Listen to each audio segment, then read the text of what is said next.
இன்றைக்குமே தமிழ் சினிமாவில் வந்து நல்ல கண்டென்ட் உள்ள படங்களை என்றைக்குமே வந்து தமிழ் மக்கள் வந்து என்றைக்குமே தவற விட்டதில்லை. அவ்வளோ ஸ்பீடாக இருக்குன்னு சொல்கிறாங்க இந்த படத்தை. ரொம்ப பிரமாதமாக இருக்குன்றாங்க. ஒவ்வொருத்தருடைய ஆக்டிங்கை பற்றி பேசுகிறாங்க, டைரக்ஷன் பற்றி பேசுகிறாங்க, பிரபு ஸ்ரீனிவாசோடைய ஸ்க்ரீன் பிளேவை பற்றி பேசுகிறாங்க. அதே மாதிரி எடிட்டர் KL பிரவீன் சார், பெரிய எடிட்டர். பெரிய பெரிய படங்கள் மாநாடு, அது வரைக்கும் விஜய் சார் படம், எல்லா படமும் அவர் தான் எடிட்டர். அவருடைய சப்போர்ட் மறக்கவே முடியாது. KL பிரவீன் சார், அவருடைய அசிஸ்டன்ட் ஷாம், அந்த மாதிரி அவருடைய சப்போர்ட்லாம் மறக்கவே முடியாது. அதே மாதிரி எங்கள் படத்தோடைய அசிஸ்டன்ட் ஆக்டர்ஸ், கோ டைரக்டர்ஸ் எல்லாருமே இந்த வெற்றிக்காக அவ்வளோ பாடுபட்டிருக்காங்க. அவ்வளோ பேர் கஷ்டப்பட்டிருக்காங்க இந்த இடத்துல. ஸோ இது மாதிரி ரொம்ப நல்ல யோகி பாபு சார், குறிப்பாக யோகி பாபு சார் பற்றி சொல்லணும். அவ்வளோ ஒரு சப்போர்ட் இந்த படத்துக்கு. அவரும் ஒரு ஹீரோ தான் நான் சொல்வேன். அவரும் ஒரு சப்போர்ட். அஜ்மல் வந்து நிறைய கோவுக்கு அப்புறம் ரொம்ப நாள் கழிச்சு ஒரு படம் பண்ண, அவருக்கும் ஒரு லாங் கேப்பு, எனக்கு ஒரு லாங் கேப்பு.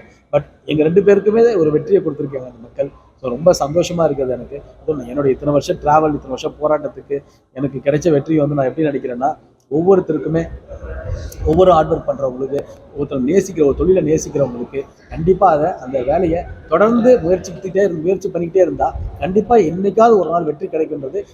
இதை என்னுடைய வெற்றி மூலிமா அது நிரூபமாகுது. கண்டிப்பாக நீங்களும் தொடர்ந்து போராடுங்க, ஜெயிச்சிடலாம். கண்டிப்பாக இந்த நம்பிக்கை மட்டும் என்றைக்குமே இழக்காதீங்கன்றது தான் என்னுடைய தாழ்மையான வேண்டுகோள்.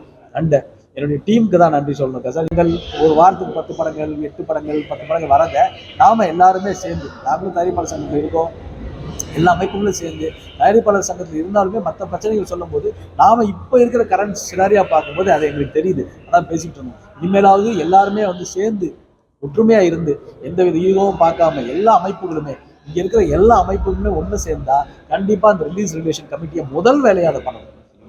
அப்பதான் சினிமாவை காப்பாற்ற முடியும். ஏன்னா ஒவ்வொரு தயாரிப்பாளர்களும் அவ்வளோ கஷ்டப்பட்டு எல்லாம் கடன் வாங்கி அங்கே வாங்கி இங்கே வாங்கி படம் பண்ணுறாங்க.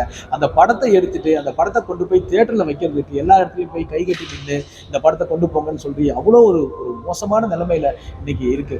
ஆனால் இதெல்லாம் மீறி எல்லாரும் சப்போர்ட் பண்ணுறாங்க. தியேட்டருக்காரங்க சப்போர்ட் பண்ணுறாங்க, மக்கள் சப்போர்ட் பண்றாங்க, பத்திரிகை மீடியா சப்போர்ட் பண்றாங்க, நம்ம அமைப்புகள் இருக்கு இல்லையா, இங்க உள்ள அமைப்புகள் தான்.